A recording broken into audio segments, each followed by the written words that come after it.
பார்க்க போகிறேன்னா இட்லி தாங்க. எப்படி செய்யலான்னு பார்க்கலாம். அதுக்கு கரெக்டான அளவு முறையில் நல்லா பஞ்சு மாதிரி சாஃப்டாக சூப்பராக இட்லி எப்படி செய்யலான்னு பார்க்க போகிறோம். எப்படி செய்யணும்னு பார்க்கறதுக்கு முன்னாடி ஃபஸ்ட் டைம் சேனலை பார்க்குறவங்க சப்ஸ்கிரைப் பண்ணுங்கள். சப்ஸ்கிரைப் பண்ணி ஆளுங்கிற பெல் ஐக்கானை ப்ரெஸ் பண்ணுங்கள். அப்போ தான் நான் போடுற வீடியோ உங்களுக்கு நோட்டிஃபிகேஷனில் வரும்.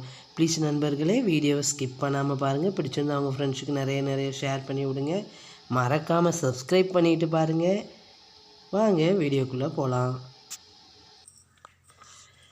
இந்த டம்ளரில் தான் நம்ம இப்போ உளுந்து அளக்க போகிறோம். இது கரெக்டாக 100 கிராம் பிடிக்கும் இந்த டம்ளரு. இதுக்கு நம்ம 200 கிராம் உளுந்து இப்போ ஊற போட்டுக்கலாம். கரெக்டாக 2 கிளாஸ் போட்டிருக்கேன். நல்லா 3 வாட்டி நல்லா தண்ணி ஊற்றி கழுவிடணும். கழுவின பிறகு தான் ஊற வைக்கணும். அதுக்கு நல்லா கரைச்சி கழுவிக்கங்க. கழுவி இந்த மாதிரி ஊற வைக்கிறதுக்கு முன்னக்கூட்டி நல்லா அலசி ஊற்றிடணும்.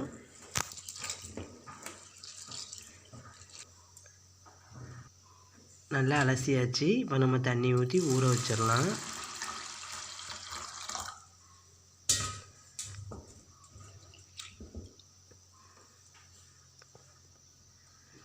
இதுக்கு பேர் காப்பிடின்னு சொல்லுவாங்க. இது இல்லாதவங்க 200 கிராம் உளுந்து போட்டிருக்கேன். அதுக்கு 1.25 கிலோ அரிசி கரெக்டான அளவு. இதை வச்சுருக்கிறவங்க இதுக்கு 3 உலக்கு நான் ரேஷன் அரிசியும் நல்ல வெள்ளை அரிசியும் எடுத்திருக்கேன். அது 1.5 கிளாஸ், அது 1.5 இது, ரேஷன் அரிசி 1.5 இது, கரெக்டாக 3 உலக்கு போட்டிருக்கேன்.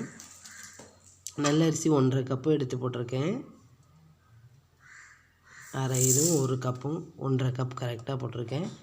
ரேஷன் அரிசியும் அதே மாதிரி 1.5 கப் எடுத்து போட்டுக்கலாம். இதுக்கு பேர் காப்பிடி. இது இல்லாதவங்க 1.25 கிலோ அரிசி வாங்கி போடுங்க, கரெக்டாக இருக்கும்.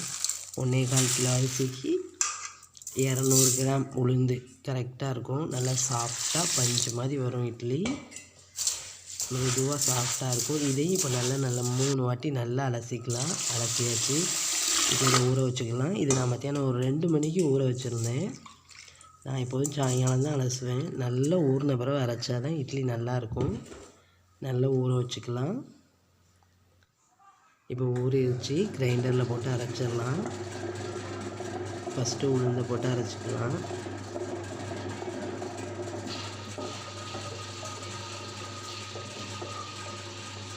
உளுந்தை போட்டாச்சு. அரைக்கிறதுக்கு முன்னாடி மேலே உள்ளதெல்லாம் நல்லா எடுத்து விட்டுக்கணும். ஒரு 2 நிமிஷம் நல்லா பிடிச்சி விடுங்க. அப்போ தான் அந்த முடி உளுந்துலாம் இருக்காது. இப்போ பிடிச்சாச்சு. லைட்டாக தண்ணி குளிக்கணும். தண்ணி குளித்து அரைச்சா நல்லா உளுந்து நல்லா பொங்கும். இந்த மாதிரி தண்ணி குளித்து அரைங்க. கொஞ்சம் அரைச்ச ஒன்று இன்னொன்று அரைச்சிருச்சு. இப்போ நல்லா தண்ணி குளித்தா கரெக்டாக இருக்கும். தண்ணி தொளிச்சு அரைக்கணும். இப்போ அரைச்சிட்டான்னு செக்கப் பண்ணுறதுக்கு தண்ணியில் மாவை தொட்டுட்டு கையில் நம்ம ஒட்டாமல் அந்த மாவு வந்துச்சுன்னா உளுந்து கரெக்டாக அரைச்சிட்டுன்னு அர்த்தம். கையை விட்டுட்டு மாவில் தொடணும். அரைக்கலையில் கையில் ஒட்டும். இப்போ உளுந்து எடுத்துடலாம். உளுந்து அரைச்சிருச்சு. இந்த மாதிரி பக்குவத்துக்கு கரெக்டாக உளுந்து அரைச்சா கரெக்டாக இருக்கும். உளுந்து ஃபுல்லாக இப்போ வலிச்சாச்சு.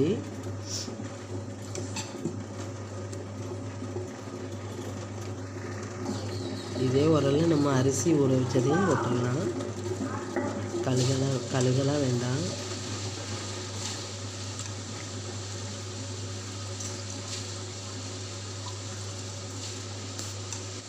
லைட்டாக ஓரத்தை பிடிச்சி விடணும். முழி அரிசி இருக்காது. இது கொஞ்சம் அதிகமாக தண்ணி ஊற்றி அரைக்கலாம். ரொம்ப தண்ணி ஊற்றிடக்கூடாது. அரைச்சி தண்ணி ஊற்றி அரைக்கலாம். ரொம்ப நெருன்னு அரைச்சிடக்கூடாது. அப்புறம் சக்குன்னுட்டு மையாவும் இட்லிக்கு அரைச்சாலும் நல்லா இருக்காது. நெருன்னு அரைச்சாலும் நல்லா இருக்காது. நம்ம தொட்டு பார்க்கும்போது கொஞ்சம் சாஃப்டாக இருக்கணும். ரொம்ப நைஸாக அரைக்கக்கூடாது அரிசி.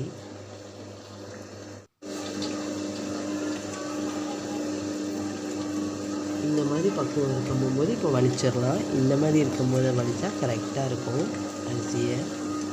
அரிசி நல்லா அரைச்சிருச்சு. இப்போ அரிசியை நல்லா வலித்து எடுத்துடலாம்.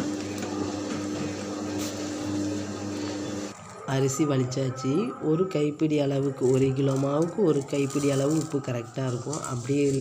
அப்படி கரெக்டாக இல்லைன்னு நினைக்கிறவங்க உப்பு போட்டு பார்த்து செக்கப் பண்ணிவிட்டு உங்கள் தேவைக்கு ஏற்ப போட்டுக்கோங்க. ரெண்டையும் நல்லா ஒன்று போல் மிக்ஸ் பண்ணி விடணும். சிலவங்க கைக்கு ரொம்ப புளிக்கும். அப்படி இருக்கவங்க கரண்டியை வச்சு கிண்டி விடுங்க. நைட்டே ஒரு 10 மணி வாக்குலேயே ரொம்ப பொங்கி சிந்திடும். என் கைக்கு கரெக்டாக இருக்கும். அதனால் நான் கையை வச்சு தான் பிணைஞ்சி விடுவேன். நல்லா ஒன்று போல் பிணைஞ்சாச்சு. இப்போ மூடி வச்சிடலாம். நான் ஒரு 6 மணிக்கு இந்த மாவு அரைச்சிருக்கேன். இது அடுத்த நாள் காலையில் இட்லி சுடுறதுக்கு கரெக்டாக இருக்கும். இப்போ இதை மூடி வச்சிடலாம்.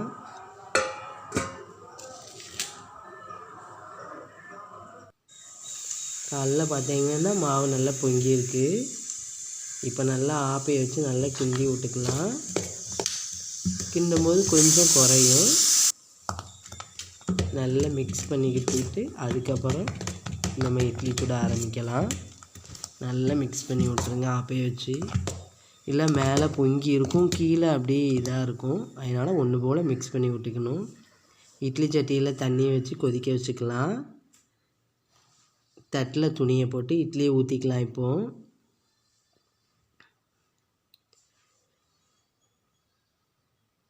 சின்ன கரண்டி யூஸ் பண்ணுறவங்க சின்ன கரண்டி யூஸ் பண்ணுங்கள். இல்லைன்னா ஒரு கரண்டி எடுத்து 2 இட்லி ஊற்றலாம். கரெக்டாக இருக்கும்.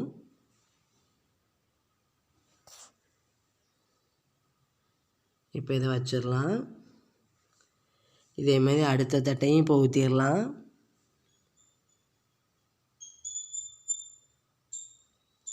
இட்லி ஊற்றிட்டு வைக்கும்போது 2 இட்லிக்கும் நடுவில் பார்த்து கரெக்டாக இட்லி வச்சாதான் அந்த வேர்த்த அந்த தண்ணி வடியாது.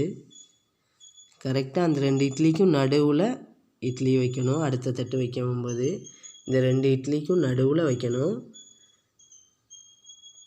வர்ற மாதிரி வச்சா தண்ணி வேக்காது. இப்போ மூடி வச்சிடலாம்.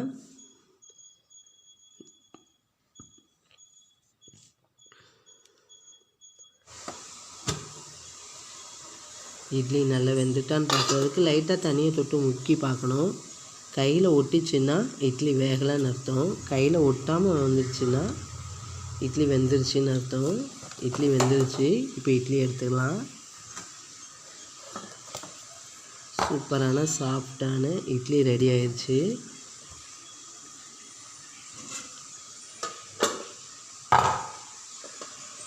கீழே உள்ள தட்டில் லைட்டாக தண்ணி தொளித்து கவுத்தி போட்டு மேலே தண்ணி லைட்டாக துளிக்கணும். தண்ணி கொஞ்சம் நல்லா தொளித்து எடுத்தீங்கன்னா ஒட்டாமல் கரெக்டாக வந்துடும்.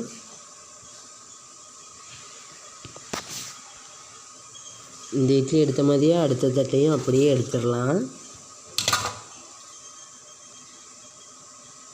எடுத்தாச்சு.